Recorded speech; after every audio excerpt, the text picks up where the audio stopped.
Daniel Carter stood before the weathered wood of room 307. The hotel hallway was a tomb, smelling of damp rot and decades of decay.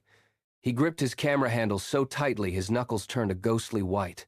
With a trembling hand, he turned the heavy key. The mechanism groaned.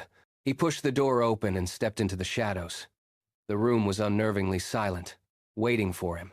He moved with practiced precision, setting his tripod by the edge of the unmade bed. He checked his watch. The glowing dial read exactly 3 a.m. Suddenly, the temperature plummeted, turning his breath into a fine mist. The air felt like ice against his skin. Before he could react, the heavy door behind him slammed shut with a violent, metallic bang that echoed through his bones. Daniel spun around, lunging for the handle. He pulled with all his might, but it would not budge. It was as if the door had fused with the frame. The overhead light flickered once, twice, and then died, plunging him into a suffocating blackness. Then, the sound began. A woman's sobbing started to bleed through the very walls. It was a hollow, wretched sound that seemed to come from everywhere at once.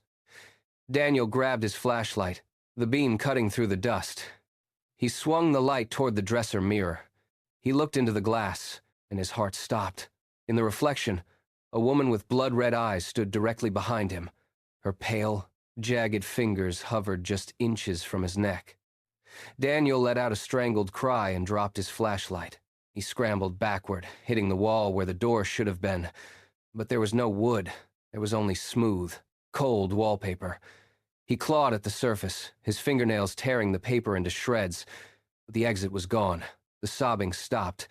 The room went dead silent. The next morning, the manager unlocked room 307. The space was completely empty. No, Daniel. Only his camera lay on the floor, its screen shattered like a spider web. On the wall above the bed, a message was scrawled in deep, dripping crimson. You can never leave now.